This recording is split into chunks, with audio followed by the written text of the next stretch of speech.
जय श्री कृष्णा। आप सबका अपने चैनल पुण्य धर्म में स्वागत है। सत्य और धर्म की स्थापना करने वाले भगवान विष्णु के सत्य स्वरूप अवतार श्री सत्यनारायण भगवान की कथा अत्यंत पवित्र और कल्याणकारी मानी जाती है। यह कथा मनुष्य को सत्य के मार्ग पर चलने, श्रद्धा और विश्वास बनाए रखने तथा जीवन में धर्म का पालन करने की प्रेरणा देती है। फाल्गुन पूर्णिमा का दिन विशेष रूप से इसलिए भी महत्वपूर्ण है क्योंकि इसी दिन होलिका दहन का पावन पर्व मनाया जाता है, जो अधर्म पर धर्म और असत्य पर सत्य की विजय का प्रतीक है। ऐसे पवित्र समय में सत्यनारायण व्रत रखने और कथा सुनने से भक्तों के समस्त पाप नष्ट हो जाते हैं और घर परिवार में आनंद का वातावरण बनता है। ऐसी मान्यता है कि जो भक्त सच्चे मन और श्रद्धा से इस व्रत को करता है, उनकी मनोकामनाएं पूर्ण होती है और जीवन में सकारात्मक परिवर्तन आता है। आइए हम सब भगवान श्री सत्यनारायण का ध्यान करते हुए सत्यनारायण व्रत कथा का श्रवण करें। सत्यनारायण व्रत कथा का पहला अध्याय। एक समय की बात है, नैशिरण्य तीर्थ में शौनकादि 88,000 ऋषियों ने श्री सूत जी से पूछा, हे प्रभु, इस कलयुग में वेद विद्या रहित मनुष्यों को प्रभु भक्ति किस प्रकार मिल सकती है तथा उनका उद्धार कैसे होगा। हे मुनि श्रेष्ठ, कोई ऐसा तप बताइए जिससे थोड़े समय में ही पुण्य मिले और मनवांछित फल भी मिल जाए। इस प्रकार की कथा सुनने की हम इच्छा रखते हैं। सर्व शास्त्रों के ज्ञाता सूत जी बोले, हे वैष्णवों में पूज्य, आप सभी ने प्राणियों के हित की बात पूछी है, इसलिए मैं एक ऐसे श्रेष्ठ व्रत को आप लोगों को बताऊंगा जिसे नारद जी ने लक्ष्मी नारायण से पूछा था और लक्ष्मीपति ने मुनि श्रेष्ठ नारद जी से कहा था। आप सब इसे ध्यान से सुनिए। एक समय की बात है, योगी राज नारद जी दूसरों के हित की इच्छा के लिए अनेकों लोकों में घूमते हुए मृत्यु लोक में आ पहुँचे। यहाँ उन्होंने अनेक योनियों में जन्मे प्रायः सभी मनुष्यों को अपने कर्मों द्वारा अनेकों दुखों से पीड़ित देखा। उनका दुख देख नारद जी सोचने लगे कि कैसा यत्न किया जाए जिसके करने से निश्चित रूप से मानव के दुखों का अंत हो जाए। इसी विचार पर मनन करते हुए वह अपने विष्णु लोक में गए। वहाँ वह देवों के ईश नारायण की स्तुति करने लगे, जिनके हाथों में शंख चक्र गदा और पद्य थे, गले में वरमाला पहने हुए थे। स्तुति करते हुए नारद जी बोले, हे भगवान, आप अत्यंत शक्ति से संपन्न हैं। मन तथा वाणी भी आपको नहीं पा सकती है। आपका आदि मध्य तथा अंत नहीं है। निर्गुण स्वरूप सृष्टि के कारण भक्तों के दुख को दूर करने वाले हैं। आपको मेरा नमस्कार है। नारद जी की स्तुति सुन विष्णु भगवान बोले, हे मुनि श्रेष्ठ, आपके मन में क्या बात है? आप किस काम के लिए पधारे हैं, उसे निसंकोच कहिए। इस पर नारद मुनि बोले कि मृत्यु लोक में अनेक योनियों में जन्मे मनुष्य अपने कर्मों के द्वारा अनेकों दुख से दुखी हो रहे हैं। हे नाथ, आप मुझ पर दया रखते हैं तो बताइए कि वो मनुष्य थोड़े प्रयास से ही अपने दुखों से कैसे छुटकारा पा सकते हैं। श्री हरि बोले, हे नारद, मनुष्यों की भलाई के लिए तुमने बहुत अच्छी बात पूछी है। जिसके करने से मनुष्य मोह से छूट जाता है, वह बात मैं कहता हूँ, उसे सुनो। स्वर्ग लोक व मृत्यु लोक दोनों में एक दुर्लभ उत्तम व्रत है जो पुण्य देने वाला है। आज प्रेमवश होकर मैं उसे तुमसे कहता हूँ। श्री सत्यनारायण भगवान का यह व्रत अच्छी तरह विधान पूर्वक करके मनुष्य तुरंत ही यहाँ सुख भोग कर मरने पर मोक्ष पाता है। श्री हरि के वचन सुन नारद मुनि जी बोले कि उस व्रत का फल क्या है और उसका विधान क्या है। यह व्रत किसने किया था?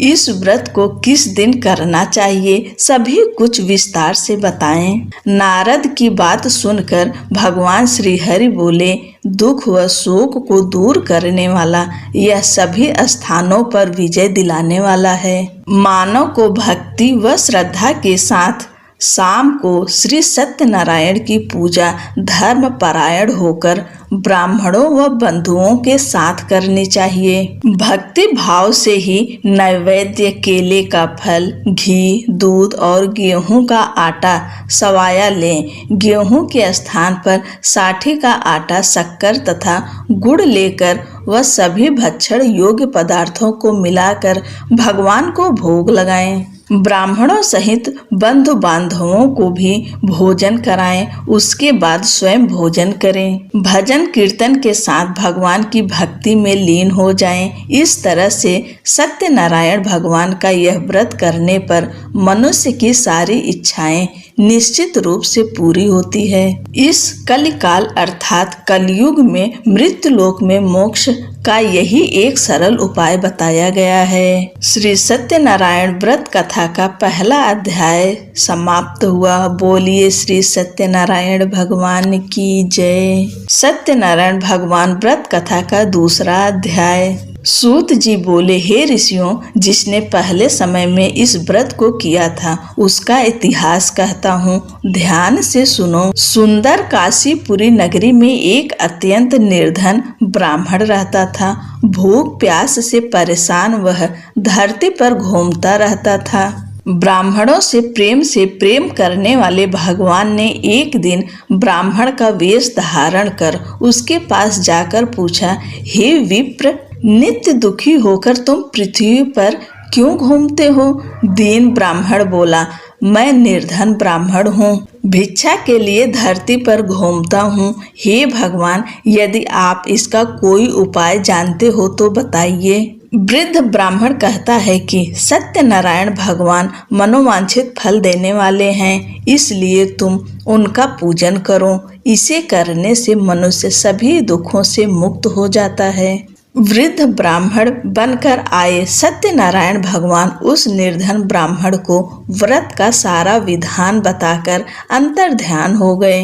ब्राह्मण मन ही मन सोचने लगा कि जिस व्रत को वृद्ध ब्राह्मण करने को कह गए हैं, मैं उसे जरूर करूंगा। यह निश्चय करने के बाद उसे रात में नींद नहीं आई और वह सवेरे उठकर सत्यनारायण भगवान के व्रत का निश्चय कर भिक्षा के लिए चला गया। उस दिन निर्धन ब्राह्मण को भिक्षा में बहुत धन मिला, जिससे उसने बंधु बांधवों के साथ मिलकर श्री सत्यनारायण भगवान का व्रत संपन्न किया। भगवान सत्यनारायण का व्रत संपन्न करने के बाद वह निर्धन ब्राह्मण सभी दुखों से छूट गया और अनेक प्रकार की संपत्तियों से युक्त हो गया। उसी समय से यह ब्राह्मण हर माह इस व्रत को करने लगा। इस तरह से सत्यनारायण भगवान के व्रत को जो मनुष्य करेगा वह सभी प्रकार के पापों से छूटकर मोक्ष को प्राप्त होगा। जो मनुष्य इस व्रत को करेगा वह भी सभी दुखों से मुक्त हो जाएगा। सूत जी बोले कि इस तरह से नारद जी से नारायण जी का कहा हुआ श्री सत्यनारायण व्रत को मैंने तुमसे कहा। हे विप्रो, मैं अब और क्या कहूँ? ऋषि बोले, हे मुनिवर, संसार में उस विप्र से सुनकर और किस किस ने इस व्रत को किया है, हम सब इस बात को सुनना चाहते हैं। इसके लिए हमारे मन में श्रद्धा का भाव है। सूत जी बोले, हे मुनियों, जिस जिसने इस व्रत को किया है वे सब सुनो। एक समय वही विप्र धन व ऐश्वर्य के अनुसार अपने बंधु बांधवों के साथ इस व्रत को करने को तैयार हुआ। उसी समय एक लकड़ी बेचने वाला बूढ़ा आदमी आया और लकड़ियां बाहर रखकर अंदर ब्राह्मण के घर में गया। प्यास से दुखी वह लकड़हारा उनको व्रत करते देख विप्र को नमस्कार कर पूछने लगा कि आप यह क्या कर रहे हैं? तो उन्होंने बताया कि व्रत कर रहा हूँ तथा इसे करने से क्या फल मिलेगा। कृपया मुझे भी बताएं। ब्राह्मण ने कहा कि सब मनोकामनाओं को पूरा करने वाला यह सत्यनारायण भगवान का व्रत है। इनकी कृपा से ही मेरे घर में धन धान्य आदि की वृद्धि हुई है। विप्र से सत्यनारायण व्रत के बारे में जानकर लकड़हारा बहुत प्रसन्न हुआ। चरणामृत लेकर वह प्रसाद खाने के बाद वह अपने घर गया। लकड़हारे ने अपने मन में संकल्प किया कि आज लकड़ी बेचने से जो धन मिलेगा उसी से श्री सत्यनारायण भगवान का उत्तम व्रत करूंगा। मन में इस विचार को ले बूढ़ा आदमी सिर पर लकड़ियां रख उस नगर में बेचने गया जहां धनी लोग ज्यादा रहते थे। उस नगर में उसे अपनी लकड़ियों का दाम पहले से 4 गुना अधिक मिलता है। बूढ़ा प्रसन्नता के साथ दाम लेके केले, शक्कर, घी, दूध, दही और गेहूं का आटा ले और सत्यनारायण भगवान के व्रत की अन्य सामग्रियां लेकर अपने घर गया। वहां उसने अपने बंधु बांधवों को बुलाकर विधि विधान से सत्यनारायण भगवान का पूजन और व्रत किया। इस व्रत के प्रभाव से वह बूढ़ा लकड़हारा धन, पुत्र आदि से युक्त होकर संसार के समस्त सुख भोग अंतकाल में वैकुंठ धाम चला गया। श्री सत्यनारायण व्रत कथा का दूसरा अध्याय संपूर्ण हुआ। बोलिए श्री सत्यनारायण भगवान की जय। सत्यनारायण भगवान व्रत कथा का तीसरा अध्याय। सूत जी बोले, हे श्रेष्ठ मुनियों, अब आगे की कथा कहता हूँ। पहले समय में उल्का मुख नाम का एक बुद्धिमान राजा था। वह सत्य वक्ता और जितेंद्रिय था। प्रतिदिन देव स्थानों पर जाता और निर्धनों को धन देकर उनके कष्ट दूर करता था। उसकी पत्नी कमल के समान मुख वाली तथा सती साध्वी थी। भद्रशिला नदी के तट पर उन दोनों ने श्री सत्यनारायण भगवान का व्रत किया।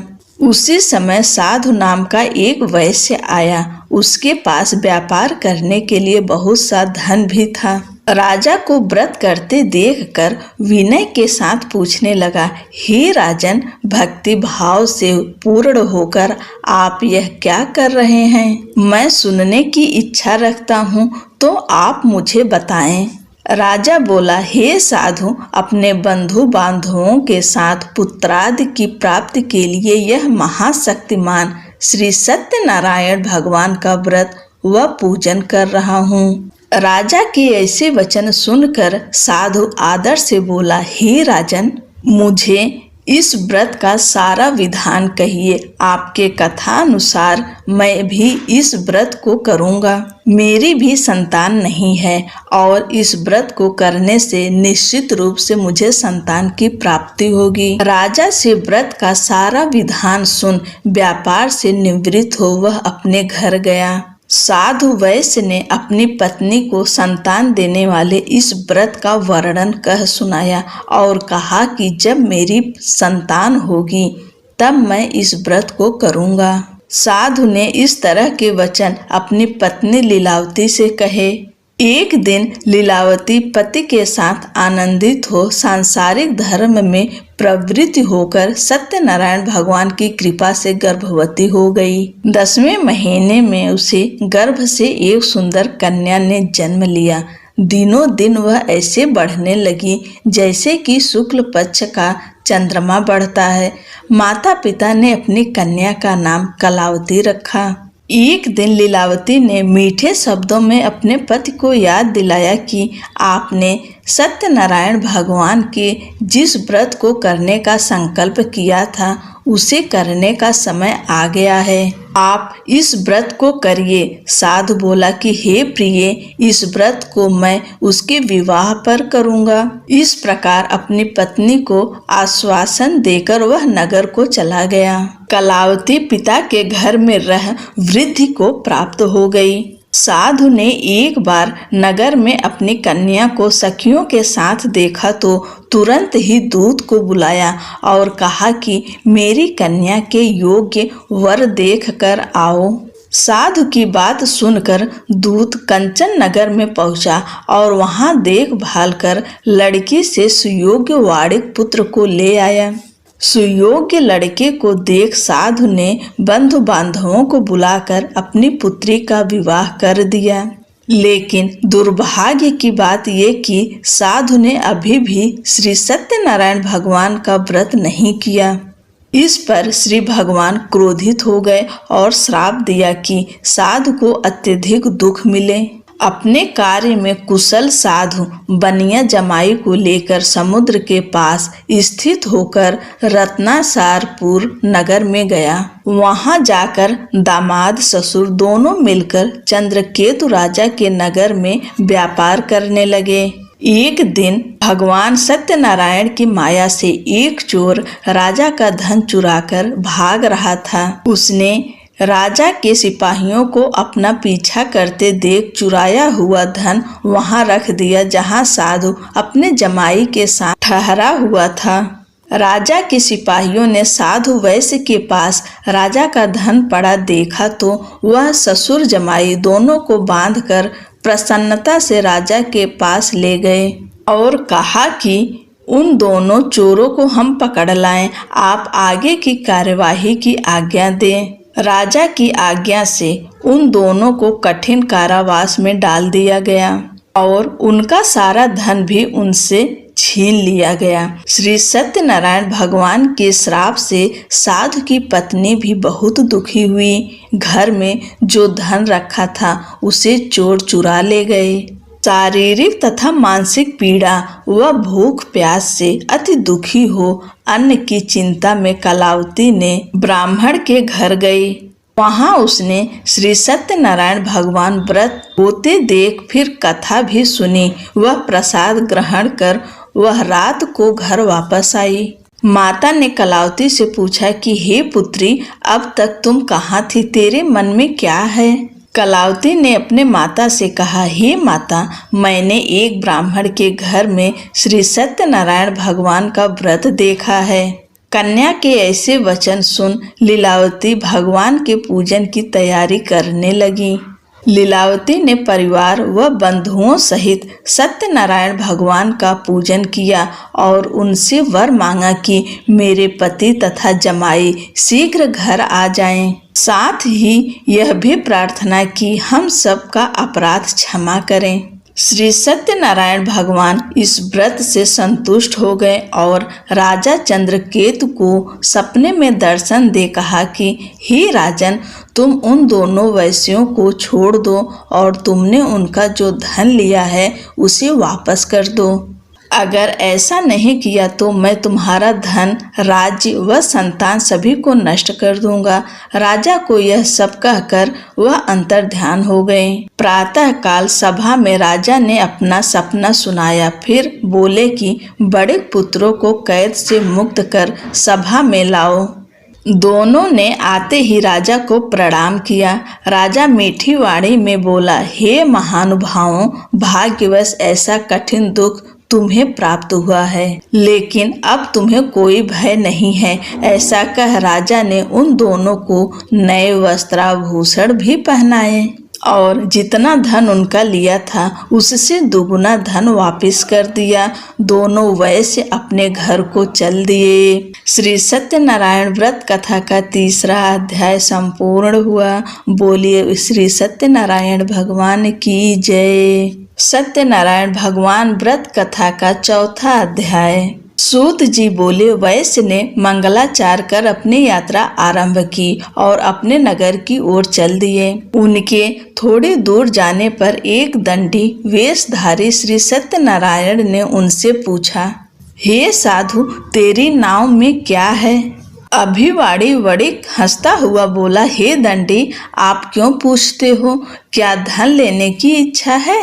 मेरी नाव में तो बेल व पत्ते भरे हुए हैं। वैश्य के कठोर वचन सुन भगवान बोले, तुम्हारा वचन सत्य हो।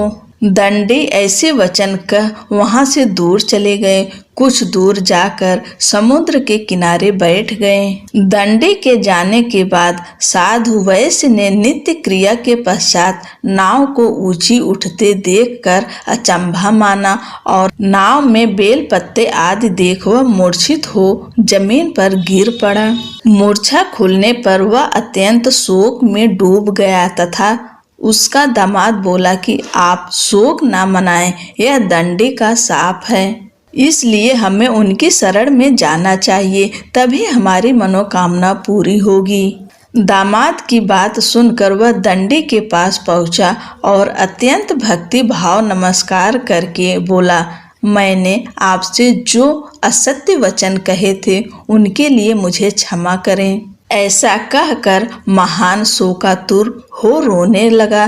तब दंडी भगवान बोले, हे वणिक पुत्र, मेरी आज्ञा से बार बार तुम्हें दुख प्राप्त हुआ है, तू मेरी पूजा से विमुख हुआ। साधु बोला, हे भगवान, आपकी माया से ब्रह्मा आदि देवता भी आपके रूप को नहीं जानते, तब मैं अज्ञानी कैसे जान सकता हूँ। आप प्रसन्न होइए, अब मैं सामर्थ्य के अनुसार आपकी पूजा करूँगा। मेरी रक्षा करो और पहले के समान नौका में धन भर दो।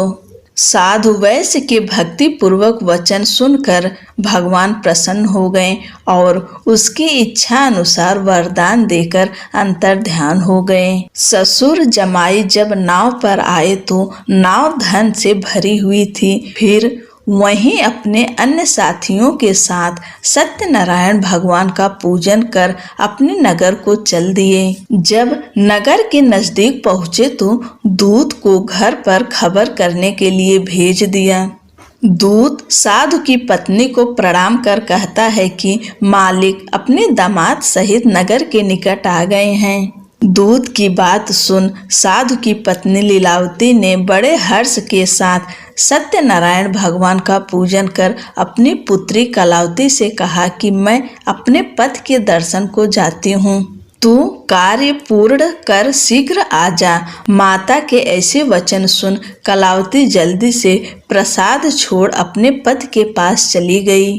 प्रसाद की अवज्ञा के कारण श्री सत्यनारायण भगवान रुष्ट हो गए और नाव सहित उसके पति को पानी में डुबो दिया।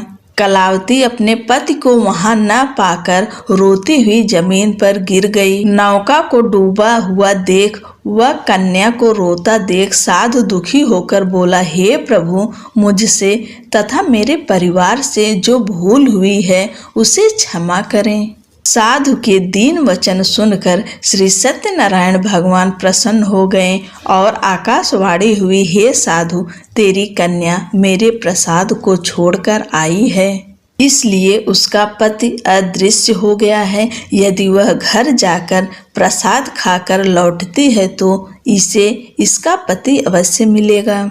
ऐसी आकाशवाणी सुन कलावती घर पहुंचकर प्रसाद खाती है और फिर आकर अपने पति के दर्शन करती है।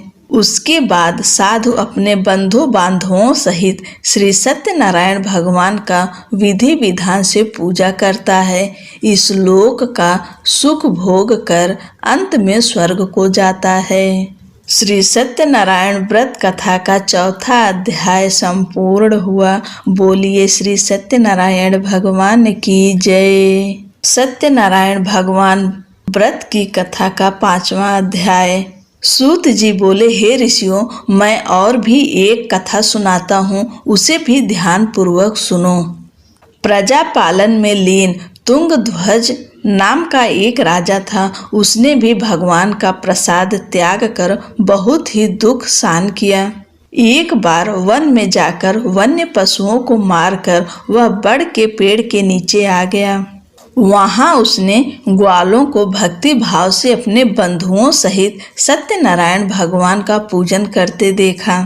अभिमानवश राजा ने उन्हें देखकर भी पूजा स्थान में नहीं गया और ना ही उसने भगवान को नमस्कार किया। ग्वालों ने राजा को प्रसाद दिया, लेकिन उसने वह प्रसाद नहीं खाया और प्रसाद को वहीं छोड़ अपने नगर को चला गया।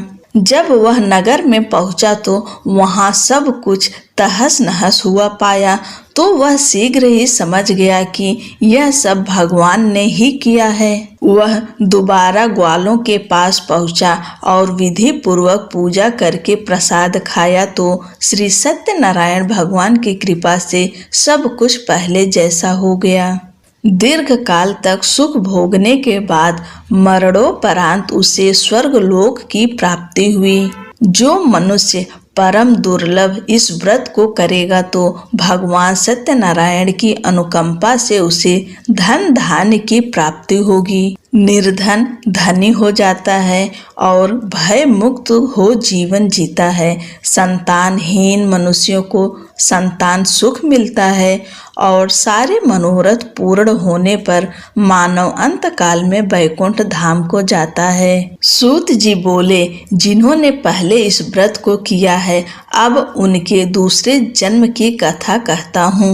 वृद्ध सतानंद ब्राह्मण ने सुदामा का जन्म लेकर मोक्ष की प्राप्ति की। लकड़हारे ने अगले जन्म में निषाद बनकर मोक्ष प्राप्त किया। उल्का मुख नाम का राजा दशरथ होकर वैकुंठ को गए। साधु नाम के वैश्य ने मोर ध्वज बनकर अपने पुत्र को आरे से चीरकर मोक्ष पाया। महाराज तुंगध्वज ने स्वयंभू होकर भगवान में भक्ति युक्त हो कर्म कर मोक्ष पाया। श्री सत्यनारायण व्रत कथा का 5वां अध्याय संपूर्ण हुआ। बोलिए श्री सत्यनारायण भगवान की जय। पूरी कथा श्रवण करने के लिए आपका धन्यवाद। भगवान श्री सत्यनारायण की कृपा से आपकी हर मनोकामनाएं पूरी हो। आपको जीवन में जो कुछ भी चाहिए भगवान सब पूर्ण करें। चैनल को लाइक शेयर कर दीजिए, सब्सक्राइब करना ना भूलें। जय श्री कृष्णा। राधे राधे।